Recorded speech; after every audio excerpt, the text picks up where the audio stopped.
আসসালামু আলাইকুম। আপনি জানেন কি পৃথিবীতে কিছু মানুষ সারা জীবন ভালো আয় করেও অর্থ কষ্টে ভোগে, আর কিছু মানুষ সাধারণ আয় করেও ধীরে ধীরে সম্পদের পাহাড় গড়ে তোলে। এর উত্তর লুকিয়ে আছে একটি দেশের সংস্কৃতিতে। সেই দেশটির নাম হলো জাপান। জাপানিদের আর্থিক সফলতার পেছনে শুধু প্রযুক্তি বা বড় বড় কোম্পানি নয়, রয়েছে তাদের অসাধারণ সঞ্চয় অভ্যাস এবং অর্থ ব্যবহারের শৃঙ্খলা।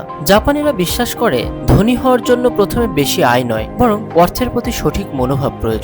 জাপানে একটি জনপ্রিয় অর্থ ব্যবস্থাপনা কৌশল রয়েছে যার নাম কাকেইবো। এই পদ্ধতির মূল উদ্দেশ্য হলো সচেতনভাবে খরচ করা এবং নিয়মিত সঞ্চয় করা। ধরুন, দুই ব্যক্তির মাসিক আয় 50,000 টাকা। প্রথম ব্যক্তি যা আয় করে তার বেশিরভাগই খরচ করে ফেলে। নতুন গ্যাজেট, ফ্যাশন, রেস্টুরেন্ট সবকিছুতেই তার আগ্রহ।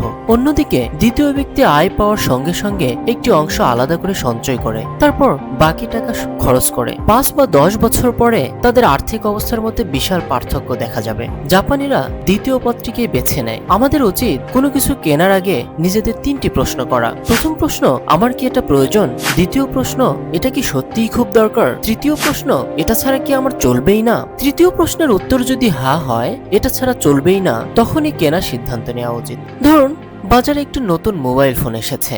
আপনার বর্তমান ফোনটি এখনো ভালোভাবে কাজ করছে, কিন্তু বিজ্ঞাপন দেখে আপনার নতুন ফোন কিনতে ইচ্ছে হচ্ছে। এখন নিজেকে 3টি প্রশ্ন করুন। এটা কি প্রয়োজন?